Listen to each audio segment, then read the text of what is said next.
우리 하나님 말씀 보도록 그렇게 하겠습니다. 하나님 말씀은 출애굽기 12장입니다. 하나님 말씀 출애굽기 12장 1절에서 8절까지 우리 한 목소리 읽도록 그렇게 하겠습니다. 출애굽기 12장입니다. 주님께서 이집트 땅에서 모세와 아론에게 말씀하셨다. 너희는 이달을 한 해의 첫째 달로 삼아서 한 해를 시작하는 달로 하여라. 온 이스라엘 회중에게 알리어라. 이달 여름날 각 가문에 어린 양 한 마리씩 곧 한 가족에 한 마리씩 어린 양을 마련하도록 하여라. 한 가족의 식구수가 너무 적어서 양 한 마리를 다 먹을 수 없으면 한 사람이 먹을 분량을 계산하여 가까운 이웃에서 그만큼 사람을 더 불러다가 함께 먹도록 하여라. 너희가 마련할 짐승은 흠이 없는 1년 된 수컷으로 하되 양이나 염소 가운데서 골라라.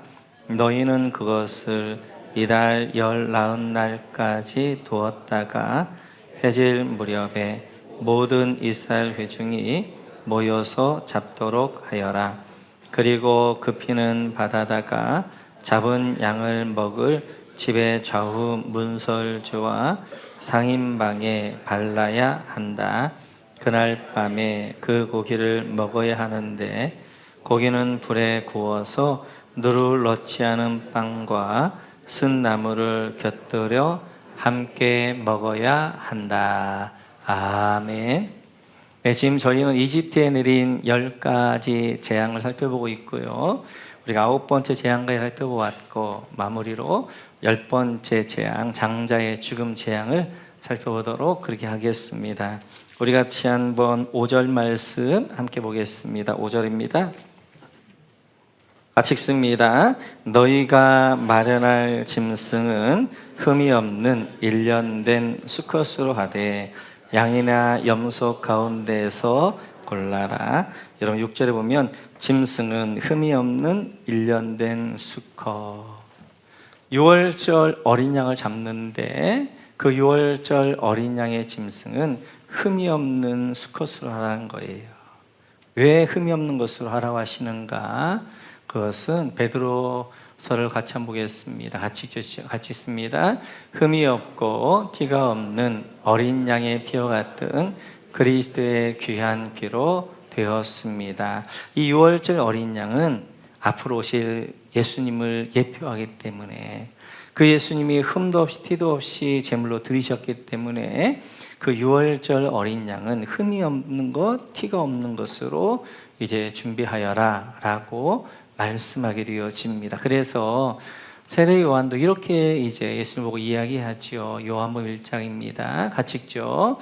예수께서 지나가시는 것을 보고서 보아라, 하나님의 어린 양이다 하고 말하였다. 예수님께서 지나가시니까 세례 요한 예수님과 이렇게 말합니다. 봐라, 하나님의 어린 양, 6월절의 어린 양이다 라고 고백하게 되어져요.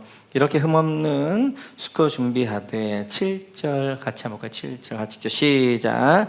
그리고 그 피는 바다다가 잡은 양을 먹을 집의 좌우 문설주와 상인방에 발라야 한다. 그렇게 이제 어린 양을 잡고 그 피는 어떻게 하느냐?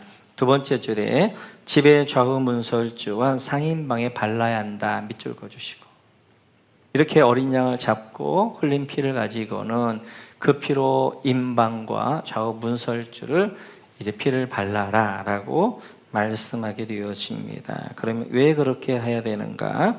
13절입니다. 13절 우리 같이 읽습니다. 시작. 문틀에 피를 발랐으면 그것은 너희가 살고 있는 집의 표적이니 내가 이집트 땅을 칠 때에 문설주의 피를 바른 집은 그 피를 보고 내가 너희를 치지 않고 넘어갈 터이니 너희는 재앙을 피하여 살아남을 것이다. 두 번째, 살고 있는 집의 표적 밑줄 그어주시고 표적에다 동그라미 쳐주시고, 이렇게 피가 표적이라는 거예요. 그래서 문 임방과 좌우설주에 피를 바르는데 그게 표적이다. 어떤 표적인가? 그 밑에 줄에 보게 되어지면 그 피를 보고 내가 너희를 치지 않고 넘어갈 터이니 밑줄 그어주시고. 어떤 표적이냐면 죽음의 사자가 이제 다 죽이는데 그 피를 보고 그 집은 넘어가겠다. 그래서 그 집은 이제 장자들을 죽이지 않겠다라는 표적입니다. 넘어가래다는 동그라미 쳐주시고, 이 넘어가다라는 말이 히브리어로 페사흐라는 말이에요. 페사흐. 이 페사흐는 넘어갔다라는 말이 되어지고, 여기서 뭐 6월절이 나왔죠. 넘어갈 월, 건널 월. 그래서 6월이라는 것은 넘어가서 건너갔다라는 절기가 6월절입니다. 영어로는 패스오버, 이제 건너서 넘어갔다라는 의미가 되어지지요. 그래서 이 날을 이제 이렇게 하면서 29절 같이 한번 볼까요? 29절 시작. 한밤중에 주님께서 이집트 땅에 있는 처음 난 것들을 모두 치셨다. 여기까지 하겠습니다. 이집트 땅에 있는 처음 난 것들을 모두 치셨다. 밑줄 그어주시고. 그래서 이렇게 피를 안 발랐던 집은 어떻게 하는 거예요? 죽음의 사자가 들어가서 모든 장자들이 다 죽게 되어지는 결과를 가져왔다. 이것이 10번째 재앙, 장자의 죽음 재앙입니다.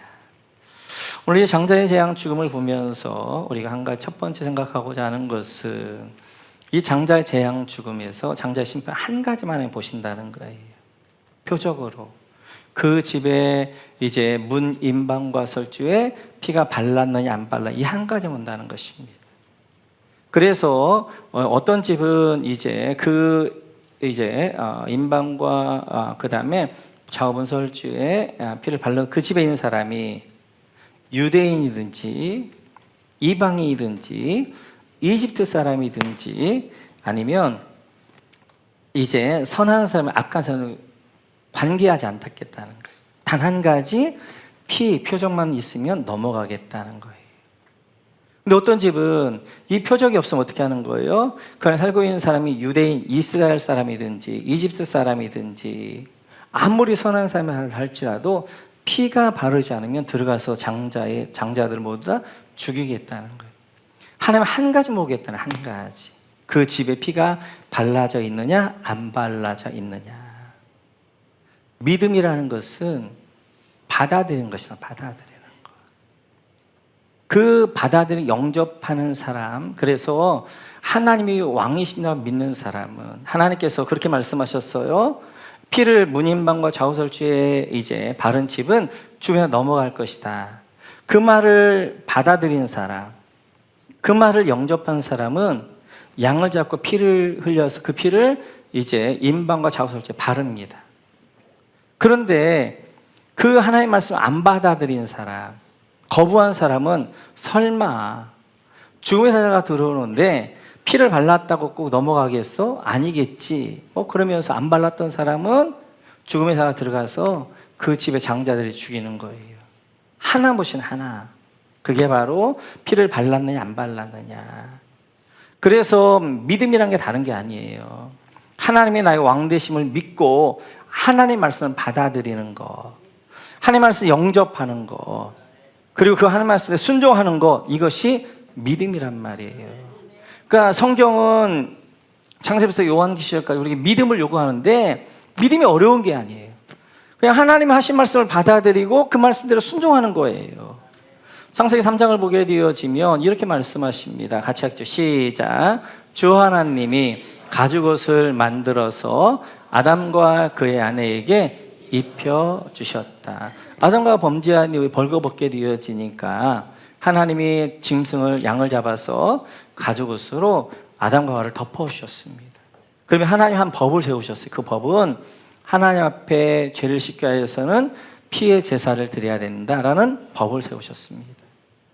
그 하나님 말씀을 받아들이는 사람이 있고 그 말씀을 안 받아들이는 사람이 있단 말이에요. 예스. 하나님 말씀을 내가 순종하겠습니다. 하나님 나의 왕이십니다. 하나님 받아들였던 사람은 우리 4장 4절로 한번 가볼까요? 같이 시작. 아벨은 양떼 가운데에서 맛배의 기름기를 바쳤다. 주님께서 아벨과 그의 바친 제물은 반기셨으나. 네, 하나님의 그 말씀에 예스, 받아들이겠습니다. 그리고 그 말씀에 따라 양을 잡아서 피의 제사를 아벨은 드렸단 말이에요. 하나님이 받으셨어요. 근데 그 말씀에 대한 노, 내 마음대로 했던 사람이 있어요. 3절 한번 볼까요? 같이 읽죠. 시작. 세월이 지난 뒤에 가인은 땅에서 얻은 곡식을 주님께 제물로 바치고. 가인은 노, 하나님 말씀 안 받아들인 거예요. 난 내 마음대로 할 거야. 나는 내가 이렇게 농사 짓는 사람이니까 농사했던 걸 가지고 제사할 거야.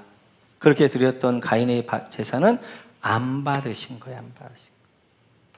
하나님은 그 제물을 받고 안 받고는 뭐예요? 하나님이 세운 법에 따라서 그걸 받아들였느냐 거부했느냐 그 한 가지란 말이에요. 그래서 이제 그 하나님의 말씀을 믿음으로 받아들였던 이 아벨의 제사는 받으셨지만 그걸 거부하면서 나는 내 마음대로 할 거야, 내 생각대로 할 거야, 그냥 내가 있는 내 제물로 그냥 이제 농산물로 하나님 앞에 예배할 거야, 제사를 갔던 가인 제사는 안 받으셨단 말이에요. 뿐만 아니라 이스라엘 백성들이 광야길 가운데서 이제 계속해서 이제 그들이 하나님 불평하고 원망합니다. 그러니 하나님께서 그래, 그러면 너희 네 마음대로 한번 살아봐. 그러니까 하나님 살 수 없으니까 네 마음대로 살아. 그러면 하나님이 뭘 걷어가시는 거예요? 불기둥과 구름기둥의 보호막을 걷어가 버리시는 거예요. 지금까지 40년 동안 살면서도 이 사막에는, 광야에는 수없는 도마뱀, 이제 방울뱀, 그 다음에 불뱀들, 전갈들이 있단 말이에요. 독사들이 있단 말이에요. 그럼에도 불구하고 40년 안전할 수 있었던 것은 하나님께서 어떻게 하는 거예요? 불기와 구름기로 그들을 안전히 지켜주셨기 때문에 그런 거예요. 걷어갔어요. 그랬더니 바로 뭐 하는 거예요? 불뱀들이 방울뱀이랄지 전갈, 독사 뭐 이런 것들 와가지고 이스라엘 백성 다 물려 죽어가는 거예요. 그때 하나님 한 법을 세우십니다. 같이 한번 볼까요?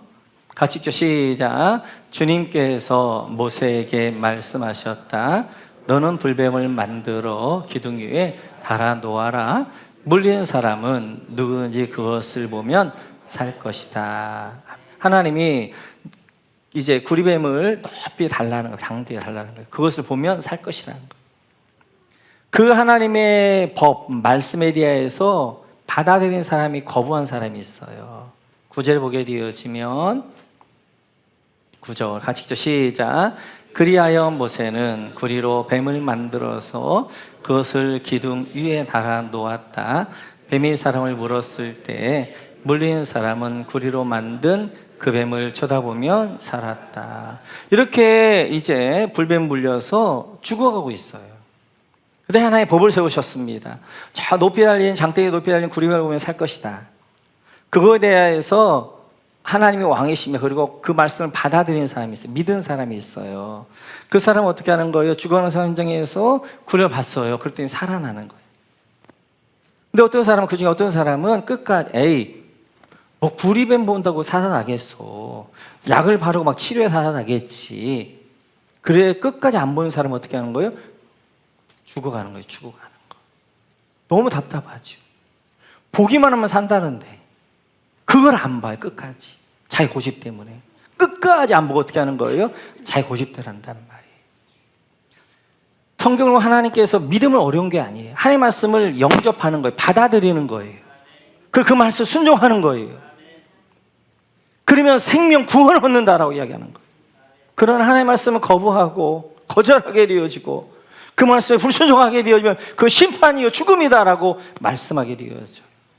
요한복음 1장에서 이렇게 말씀하시는 거예요. 같이 한번 볼까요? 시작. 그러나 그를 맞아들인 사람들 곧 그 이름을 믿는 사람들에게는 하나님의 자녀가 되는 특권을 주셨다. 이것도 마찬가지예요. 예수님을 받아들이면, 예수님을 맞아들이면, 예수님을 영접하면 최고의 특권이 하나님의 자녀가 되는 특권을 주시겠다는 거예요. 너무 쉽잖아요. 여러분 막 구리뱀, 이제 불뱀으로 죽어간 사람에게 막 가서 외치고 싶잖아요. 야야야야, 저 구리뱀 오면 산다는데 너 왜 안 봐? 라고 하는 것처럼. 구원받는 것이 어렵지 않아요. 나를 십자가에 죽으신 그 주님을 내가 받아들이기만 하면, 그 주님을 맞아들이기만 하면 구원을 주시게, 하나님의 자녀 구원을 주겠다는 거예요. 근데 끝까지 그 예수님을 거부한 사람들이 있단 말이에요. 거부한 사람들이 답답하지 가도. 그래서 믿음이라는 것은 받아들이는 거예요. 받아들이는 거. 영접하는 거예요. 하나님의 말씀을 받아들이는 거, 하나님의 말씀을 영접하는 거예요. 그 말씀에 순종하는 거예요. 그게 믿음이 되어지는 거예요. 그래서 광야 훈련은 영접 훈련입니다. 우리가 이 땅을 사는 이 광야 생활 가운데 하나님의 훈련은 영접 훈련인 거예요. 광야에는 모든 것이 죽어 있는 거예요. 하나님이 주신 걸 받아들이지 않으면 살 수가 없어요. 아침에 만나가 내려요. 그 하나님이 주신 것을 받아들이는 거예요. 내가 영접하는 거예요. 그래서 내가 뭘 만들어서 먹으면 살 수 있어요. 나는 그냥 하나님 주신 거 안 먹을 거야. 나는 밀가루 좋아해. 땅에 나는 밀론에 밀가루 먹을 거야. 그런 사람들은 광야에서 죽는 거예요. 죽는 거. 하나님이 반석에서 물을 생수를 주신단 말이에요. 그 생수를 주는데 나 바위난 거 안 먹을 거야. 나는 그 시원한 이제 먹을 거야. 그렇게 거부한 사람들은 죽는 거예요.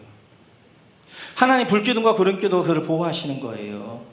하나님 보호 필요 없어. 나는 이제 살 거야. 그리고 그 보호에 나가게 되어지면 불뱀과 방울뱀들이 물리게 되어 추위와 더위 가운데 죽는 거예요. 광야 훈련은 40년 꼼짝없이 어떤 훈련을 하느냐? 영접 훈련하는 거예요. 영접 훈련. 아침마다 하나님 주신 것을 받아들이는 거예요. 물에서 나는 반석에 나는 물을 받아들이는 거예요. 하나님의 보호와 인도, 불기와 구름기 등을 받아들이는 거예요. 그래서 그 받아들이는 훈련들이 광야 훈련이란 말이에요. 광야 훈련. 우리도 이 땅을 살면서 이제 예수님을 영접한 순간 죽는까지가 광야예요. 우리가 앞으로 이제 광야를 볼 터인데, 광야의 모든 삶들이 우리의 인생이란 말이에요. 그 인생 가운데 가장 중요한 하나님의 훈련이 뭐냐? 받아들임, 영접 훈련이란 말이에요. 믿음 훈련이란 말이에요. 그래, 하나님의 것을 받아들였을 때 하나님 가장 선하게 인도하시지만, 하나님의 것을 거부했을 때는 어떻게 하는 거예요? 그 거부함을 말미암아 심판과 징계가 오게 되어지는 거. 그래서 하나님 나라의 백성의 가치관, 첫 번째는 영접 가치관입니다. 세상 나라의 가치관은 선악과적 가치관인 거예요. 나에게 오는 모든 것들을 선과 악으로 구별하는 거예요. 내가 원하는 것, 나를 이롭게 하는 것, 선한 것, 내가 받아들이는 거예요. 그러나 나를 불편하게 하는 것, 내가 싫어하는 것, 내가 원치 않는 것, 그거 내가 거부하는 거예요. 그게 선악과적 가치관이에요. 그런 이제 선악과적 가치관 가운데 있는 그 사람들은 자기가 중심인 거예요. 선악과 먹은 하와처럼 선악의 결정을 내가 하겠다는 거예요. 그런 우리를 영접 가치관의 사람으로, 믿음의 사람으로 만드는 과정이 우리의 믿음의 길의 과정인 거예요. 그 영접 가치관을 가진 분들은 하나님이 나의 왕이시고 하나님이 내 인생의 주관자가 되시니까, 하나님이 늘 옳다고 생각하니까 하나님이 주시는 모든 것들을 어떻게 하면 받아들이는 거예요. 영접하는 거예요. 그걸 믿음으로 받아들이는 거예요. 그러면서 그 일을 통해 하나님은 나를 만들어 가셔, 나를 빚어 가셔. 그 모든 것 가운데는 성공과 축복도 있지만 때때로 고난과 어려움과 질병도 있단 말이에요. 받아들이는 거예요. 왜요? 하나님의 중요한 것은 우리 영이 하나님 앞에 하나님을 닮은 사람을 만들어가기 위해서 그런 거예요. 그래서 디모데 전서를 보면 바울 사도는 디모데 이렇게 이야기합니다. 같이 읽죠. 시작. 하나님께서 지으신 것은 모두 다 좋은 것이요, 감사하는 마음으로 받으면 버릴 것이 하나도 없습니다. 사랑하는 바울이 이제 디모데에게 마지막으로 이야기하는 이야기가, 하나님의 지으신 모든 건 좋은 거다. 그 모든 것 안에는 뭐예요? 성공도 있지만 실패도 있어요. 그러나 축복도 있지만 고난도 있어요. 건강도 있지만 연약함도 있어요. 그 모든 것들을 받아들이면 버릴 게 없다. 왜냐? 하나님은 그 일을 통해 나를 만들어 가시니까. 그래서 우리의 모든 과정들이 이렇게 영접하는 사람으로, 믿음의 사람을 만드는 과정들인 줄로 믿습니다. 뿐만 아니라 이제 우리가 장자재앙을 통해 몇 가지를 더 볼 터인데요. 우리 한번 2절 같이 한번 보겠습니다. 2절 같이 읽죠. 시작. 저는 지금 이걸 하고 있기 때문에 못 드니까 이건 봐야 돼요. 성경을 직접 보셔야 돼요. 같이 시작. 너희는 이 달을 한 해의 첫 달로 삼아서 한 해를 시작하는 달로 하여라. 여러분, 이 달을 한 해의 첫 달로 밑줄 그어주시고, 한 해를 시작하는 달 밑줄 그어주시고, 첫째 달에는 동그라미 쳐주시고. 지금 이제 2월절 이집트에서 건져낸 그 달을 이스라엘의 첫째 달로 삼으라는 거예요. 이스라엘 첫째 달. 지금 양력이 어디서 나왔어요? 이집트에 나왔잖아요. 그러니까 이집트는 1월 1일부터 하게 되어지는데 1월 1일부터가 이스라엘의 첫째 달이 아니라 이제 출애굽하면서부터는 이제 6월절이 첫째 달이 아비벌 첫째 달이 되어지는 거예요. 지금 우리나라 말하면 3월 내지 4월 정도 되어져요. 이때를 첫째 달로 하게 되어지면서 이때부터 이제 새로운 달력을 쓰게 되어지는 거예요. 왜냐하면 지금까지 이스라엘 백성들은 이집트 시계 속에서 이집트 시간표에 따라 살았단 말이에요. 그럼 이제는 거기서 하나님이 건져주셨기 때문에 새로운 달력이 필요하고 새로운 시계가 필요하고 새로운 시간표가 필요한 거예요. 그래서 이제 이집트에서의 그들은 종이었어요. 노예였어요. 그리고 바로가 시키는 대로 이집트의 시간표에 따라서 그 이집트의 시간을 따라서 살았단 말이에요. 그러나 이제 새로운 백성을 하나님께 만드셨어요. 이렇게 이제 과거에 예전에 이집트의 노예에서 하나님의 백성으로 새롭게 했는데 단절이 필요한 거예요. 그 단절은 어디서부터 시작하냐면 시간의 단절부터 시작하는 거예요. 그래서 하나님이 불편하지만 1월 1일부터 첫 달로 하지 않고 아비벌로 3월 달부터 너희의 첫째 달로 하라는 것은 너희는 이제 이집트의 백성이야, 세상 백성이 아니라 하나님의 백성이다. 그리고 너희는 더 이상 이제는 이집트의 시기를, 이집트의 시간표를 가지고 사는 백성이 아니라 하나님의 시기와 하나님의 시간표를 가지고 사는 백성이다 라는 것들을 말씀하게 되어지는 거예요. 예수 믿는다는 것은 시계가 달라지는 거예요. 우리는 그동안 세상에서 세상의 시계대로 세상의 시간표를 살았어요. 그러나 이제 예수 믿는다는 것은 하나님의 시계를 가지고 하나님의 시간표를 살아야 되는 거예요. 그 가장 대표적인 바뀜이 뭐냐면 주일입니다. 주일. 이 날을 서양 사람들은 일요일이라고 그래요. 노는 날이라고 그래요. 이제 여행 가는 날, 그래서 놀고 여행을 갑니다. 그러나 우리는 이 일요일이 이제 뭐 하나님의 날 시간으로 주일이에요. 주일, 주님의 날. 그래서 하나님 앞에 예배하는 날이고 하나님 앞에 영광 돌리는 날이고, 그리고 이제 하나님 앞에 나와서 예배하며 하나님 영광 돌리는 날로 우리가 해서 이렇게 나와서 영광 돌리게 되어지는 거예요. 이제는 우리는 더 이상 세상의 시간표 따라 사는 것이 아니에요. 하나님 나라의 시간표 따라. 그 시간표 가장 대표가 뭐냐면 예배입니다. 예배. 그래서 주일 예배, 수요 찬양과 기도 예배, 그리고 목장 예배, 이게 우리의 중심이 돼야 된단 말이에요. 이 시간표를 만들어 놓고 이 시간표에 따라서 이제 나머지 시간들을 살아내야 되는 거예요. 그래서 이제는 예전에 세상의 그런 사망의 죽음의 시간표가 아니라 이제는 생명의 영원한 하나님의 시간표를 부르셨단 말이에요. 뿐만 아니라 이제는 내 시간표가 아니라 하나님의 시간표를 살아야 돼요. 내 계획이 아니라 하나님의 계획으로 살아야 돼요. 그래서 내가 계획 세워서 내 시간표대로 하는 것이 아니라 하나님의 나를 이끄신 대로 하나님의 시간표 따라 하나님의 계획 따라 살아가는 것이 우리의 삶이 되어지는 거예요. 그래서 우리의 중요한 것이 경청이에요. 경청. 자꾸 하나님에 집중하는 거예요. 하나님은 지금 내 안에 어떤 일을 하시는가, 나를 어떻게 만들어가기 원하시는가. 그래서 기도도 내 시간에 따라가 아니라 하나님의 시간에 맞추는 거예요. 내가 달라는 시간이 아니라 하나님이 줘야 될 시간이, 그 시간에 맞추는 것, 이게 믿음이란 말이에요. 더 이상 내 시간과 세상의 시간이 아니라 하나님의 시간과 하나님의 시계를 가지고 살아갈 주의 이름으로 축원합니다. 뿐만 아니라 몇 절에 시작? 7절 같이 시작. 그리고 그 피는 바다다가 잡을 양을 먹을 집의 좌우 문설주와 상인방에 발라야 한다. 여러분 문에다 동그라미 쳐. 문에다. 이 피는 문에 상인방, 인방, 위에 인방과 좌우 설주에 바르라는 거예요. 왜 문이냐? 왜 어린 양 피를 문에 바르느냐? 문이 가지고 있는 독특함이 있어요. 그 문이라는 건 뭐냐면 집의 안과 밖의 경계입니다. 그래서 집 안에서 바깥으로 나가려면 문을 통해서 집 바깥으로 나가는 거예요. 밖에 있다가 집으로 들어가려면 문을 통해서 집 안으로 들어가게 되어지는 거예요. 그 경계에 있는 거기에다가 어린 양의 피를 바르라는 거예요. 그래서 제사장들에게도 이렇게 말씀하십니다. 같이 한번 볼까요? 같이 죠. 시작. 그 순양을 잡고 피를 받아서 아론의 오른쪽 귓불과 그 아들들의 오른쪽 귓불에 바르고 그 오른손 엄지와 오른발 엄지에도 발라라. 그리고 남은 피를 제단 둘레에 뿌려라. 저는 지금 이거 못 보는데 여러분들 성경을 보셔요. 성경을 봐야 지금 이제 새 가족들 때문에 이제 성경 강화하셔야 하는 거지. 여러분 성경을 보셔야, 직접 성경을 보셔야 훨씬 나아요. 거기 보게 되어지면 여러분 아론의 오른쪽 귓볼 밑줄 그어주시고 그 밑에 보면 오른쪽 엄지 밑줄 그어주시고 오른발 엄지 밑줄 그어주시고 이렇게 제사장들이 피를 바르는데 어디다 바르냐? 첫째는 오른쪽 귓불에다 바르라는 거예요. 그리고 오른쪽 엄지에다 바르라는 거예요. 그리고 오른쪽 엄지 발가락에다 바르라는 거예요. 왜 귓불 오른쪽 이제 엄지 오른발 엄지냐? 세상과 만나는 곳이에요. 세상의 소리를 가장 먼저 듣는 곳이 귀예요. 귀.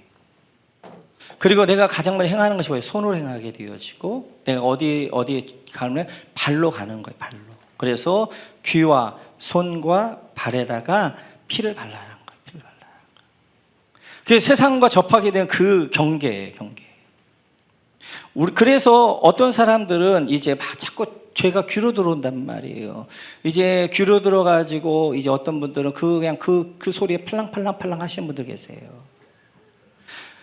사단이 우리 안에 죄가 들어온 통로들이 있어요. 우리 삶에. 어떤 분들 귀란 말이에요. 귀. 그 귀가 가지고 막 쏙쏙하게 되고 막 이랬다 저랬다 막 이렇게 막 팔랑팔랑 하시는 분들 계세요. 그 귀로 어떻게 하는 거예요? 늘 죄가 들어와. 어떤 분들은 물질의 문으로 죄가 들어와. 물질이 무너지는 거예요. 어떤 분들은 쾌락으로 죄가 들어와. 쾌락으로. 어떤 분들은 어떤 사람을 통해서 죄가 들어와요. 어떤 분들은 내가 뭐 좋아하는 그걸로 사단이 미혹하게 되면 그냥 넘어져. 그래서 우리 가운데 보게 되어지면 사단이 들어오는 문이 있단 말이에요. 문. 죄가 들어오는 문이 있단 말이에요. 문.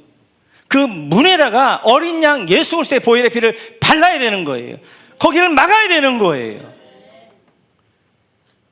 그 내 안에 죄가 들어온 문이 뭔가를 보는 것이 새로운 삶이에요. 내 영적 세계를 보는 거예요. 내 영적 세계 가운데 사단의 문이 뭐가 있는가? 그게 견고한 신이란 말이에요. 거기에다가 보혈의 피를 발라야 돼요. 그걸 무너뜨려야 돼요. 그래야 우리가 이기게 되어지는 거예요.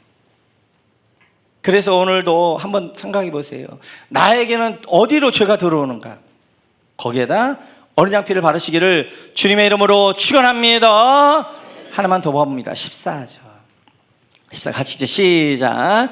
이날은 너희가 기념해야 할 날이니 너희는 이 날을 주 앞에서 지키는 절기로 삼아서 영원한 규례로 대대로 지켜야 한다. 이 기념해야 할 날 밑줄 그어주시고 영원한 규례로 대대로 지켜야 한다. 밑줄 그어주시고 이 6월절을 기념하라는 거예요. 기억해서 기념하라는 거예요. 그 영원한 규례 삼으라는 거예요. 그래서 지금 출애굽할 때 이때가 첫 번째 6월절이에요.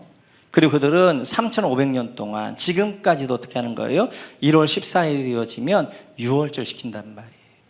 매년마다 기억하여 기념하여 지켜라. 규례로 삼아라 라고 말씀하시는 거예요. 기억하라는 말은 하나님 행하신 일을 기억하고 감사하라는 말이에요. 감사하라. 그래서 하나님이 너희를 저 이집트의 종되었던 곳에서 건져냈으니까 그 하나님을 기억하고 감사해라. 그리고 영원히 대대로 그 규례를 지켜라 라고 말씀하신단 말이에요. 성경에 보게 되어지면 기억해라, 기념배를 세워라 이런 말씀들이 많아요. 우리 같이 한번 신명기로 넘어갈게요. 신명기 8장으로 넘어갑니다. 같이죠. 시작. 당신들이 광야를 지나온 40년 동안 주 당신들의 하나님 당신들을 어떻게 인도하셨는지를 기억하십시오. 오늘 신명기 광야 2세대를 이야기하는 거예요. 너희를 광야 이 40년 하나님이 어떻게 인도하셨는지 어떻게 하셨는지를 기억해라. 기억하고 감사해라. 감사해라. 그래서 그들이 이 기억하고 감사한 것들을 기억할 때마다 어떻게 하는 거예요? 하나님께 감사하면서 하나님의 은혜 가운데 나가게 되어진 걸 보게 되어져요. 시편에서도 이렇게 말씀하십니다. 같이 시작. 내 영혼아 주님을 찬양하여라. 주님이 베푸신 모든 은혜를 잊지 말아라. 할렐루야. 하나님의 행하신 모든 일을 잊지 마라. 기억해라. 감사해라. 라고 말씀하게 되어지는 거예요. 그래서 하나님은 이스라엘 백성들에게 늘 기념비를 세우라 이야기합니다. 기억하고 감사해라 라고 말씀하셨어요. 그런데 불신앙이 뭐냐? 잊어버리기 불신앙이란 말이에요. 그래서 사사기 가운데 보면 하나님은 잊었더라 이렇게 많이 말하게 되어지는 거예요. 믿음은 하나님이 내 안에 행하신 일을 기억하는 것입니다. 그래서 우리 안에 중요한 간증들이 있어야 돼요. 간증들. 내가 정말 주님을 만났던 그 간증들, 내가 어려움 가운데 나를 도와주셨던 그 간증들, 내 기도에 응답한 그 간증들, 내가 밤에 눈물로 기도할 때 하나님이 그 눈물을 신실하게 응답한 그 간증들, 그걸 기억해야 돼요. 그러면 내가 힘들고 어려울 때마다 그 감사가, 그 기억이 나를 하여금 승리하고 이기게 하시는 거예요. 우리가 목장 모임도 마찬가지예요. 목장 모임이란 게 뭐예요? 하나님 한 주간 동안 행하셨던 일을 기억하고 고백하는 거, 그게 감사하잖아요. 주일이 뭐예요? 하나님 앞에 한 주 동안 나에게 행하신 일을 기억하고 감사함으로 앞에 영광 돌리는 것이 주일이잖아요. 우리 모두 나에게 행하신 하나님 일들을 기억하고 그 앞에 감사함으로 믿음을 승리하는 여러분 되시기를 주님의 이름으로 축원합니다.